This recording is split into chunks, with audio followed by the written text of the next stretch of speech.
ये देखिए हमारी एलएफटी की रिपोर्ट। इस रिपोर्ट को हम सबसे पहले 3 पार्ट में डिवाइड कर लेंगे।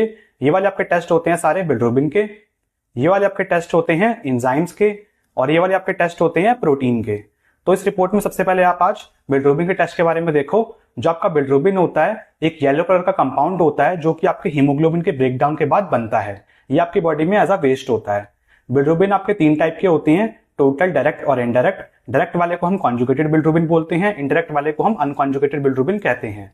ये इनकी नॉर्मल वैल्यूज होती हैं। अगर ये आपका बिलिरुबिन नॉर्मल वैल्यू से ज्यादा हो जाता है तो पेशेंट को जॉइंटिस हो जाता है, जिसको हम पीलिया भी कहते हैं। जॉइंटिस भी आपके 3 टाइप के होते हैं, प्री हिपैटिक, हिपैटिक और पोस्ट हिपैटिक। प्री हिपैटिक वाले को हम हिमोलाइटिक जॉइंटिस कहते हैं और पोस्ट हिपैटिक वाले को हम ऑब्स्ट्रक्टिव जॉइंटिस कहते हैं। तो प्री हिपैटिक जॉइंटिस में आपका टोटल और इनडायरेक्ट बढ़ेगा, डायरेक्ट आपका नॉर्मल रहेगा या फिर स्लाइटली एलिवेटेड होगा। हिपैटिक जॉइंटिस में आपके तीनों ही बढ़ते हैं और पोस्ट हिपैटिक में हमारा टोटल और डायरेक्ट ज्यादा बढ़ता है, इनडायरेक्ट आपका नॉर्मल रहेगा या फिर स्लाइटली एलिवेटेड होगा। ये देखिए हमारी एलएफटी की रिपोर्ट। इसमें हम आज जानेंगे एसजीओटी के बारे में। एसजीओटी को हम एएसटी के नाम से भी जानते हैं। एसजीओटी की फॉर्म होती है सीरम ग्लूटामिक ऑक्सैलो एसिटिक ट्रांसअमीनेज और एएसटी की फॉर्म होती है आपकी एस्पार्टेट अमीनो ट्रांसफरेज।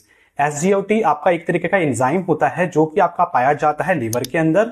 इसके अलावा आपका ये हार्ट में भी मिलता है, मसल्स में भी मिलता है और हमारे किडनीज में भी मिलता है। आपकी एसजीओटी का लेवल आपकी बॉडी के अंदर 35 से कम होना चाहिए। अगर इसका लेवल 35 से ज्यादा आ रहा है तो यानी कि पेशेंट को हो सकता है कि कोई लिवर डिसीज हो, हार्ट डिसीज हो या फिर कोई मसल। एलएफटी की रिपोर्ट। इसमें हम आज जानेंगे एएलपी टेस्ट के बारे में। एएलपी का मतलब होता है अल्कलाइन फॉस्फेटेज। एएलपी जो होता है बहुत जरूरी होता है प्रोटीन के ब्रेकडाउन कराने के लिए। ये हमारी बॉडी में सपोर्ट करता है बहुत इंपॉर्टेंट प्रोसेसेस में, जैसे कि बोन्स को मिनरलाइज करना या फिर लिवर से बाइल को प्रोड्यूस करवाने में ये हेल्प करता है। एएलपी जो होता है आपका एक एंजाइम है जो कि आपकी पूरी बॉडी में ही पाया जाता है, लेकिन हायर कंसंट्रेशन आपको देखने को मिलती है लिवर के अंदर, बाइल डक्ट्स में, बोन्स में, किडनीज में और प्लेसेंटा में। उसकी नॉर्मल वैल्यू होती है 33 से 98 यूनिट पर लीटर। अगर आपका एएलपी का लेवल हाई हो जाता है तो उस कंडीशन को हम बोलते हैं हाइपरफॉस्फेटेजीमिया। ये आपका होता है कोलेस्टेसिस में, यानी कि आपकी जो बाइल है वो उसमें ब्लॉकेज हो गई है। ये हो सकता है ब्लॉकेज आपके गॉल स्टोन की वजह से हो या फिर बाइल डक्ट के ऑब्स्ट्रक्शन की वजह से हो। इसके अलावा आपका 2nd और 3rd ट्राइमेस्टर में प्रेगनेंसी के दौरान ये नेचुरली हाई जाता है। इसके अलावा जब बोन फॉर्मेशन हो रही होती है या फिर बोन रिमॉडलिंग हो रही होती है तब आपका एएलपी हाई हो जाता है। ये देखिए हमारी एलएफटी की रिपोर्ट। इसमें हम आज जानेंगे एसजीपीटी के बारे में।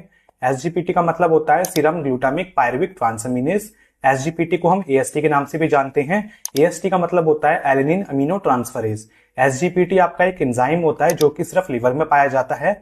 आपकी बॉडी में इसका लेवल 35 से कम होना चाहिए। अगर इसका लेवल 35 से ज्यादा आ रहा है यानी कि हो सकता है कि पेशेंट को हेपेटाइटिस हो, फैटी लिवर हो, लिवर सिरोसिस हो या फिर लिवर इंजरी हो। ऐसे एलएफटी की रिपोर्ट। इसमें हम आज जानेंगे जीजीटी के बारे में। जीजीटी का मतलब होता है गामा ग्लूटामाइल ट्रांसफरेज। ये आपका एक एंजाइम है जो कि आपका पाया जाता है लिवर के अंदर। जीजीटी का काम होता है डिटॉक्सिफाई करना हार्मफुल कंपाउंड्स को, जैसे कि आपका कोई ड्रग्स हो गए या फिर अल्कोहल हो गया, इनको ये बॉडी से डिटॉक्सिफाई करता है। जीजीटी का आपका नॉर्मल वैल्यू होती है लेस देन 40 यूनिट पर लीटर। अगर आपका जीजीटी का लेवल नॉर्मल से ज्यादा हो जाता है तो उस कंडीशन को हम बोलते हैं hyper gamma glutamyl transferasemia. GGT आपका हाई हो सकता है लिवर डिसीज में, जैसे कि आपका alcoholic liver disease, fatty liver disease, hepatitis, liver cirrhosis, liver cancer, इन सब में आपका जीजीटी हाई जा सकता है। इसके अलावा अगर कहीं पे बाइल डक्ट में ऑब्स्ट्रक्शन है तो भी आपका जीजीटी हाई होगा, या फिर अगर कोई पेशेंट काफी लंबे टाइम से अल्कोहल कंज्यूम कर रहा है तो भी जीजीटी हाई चले जाता है।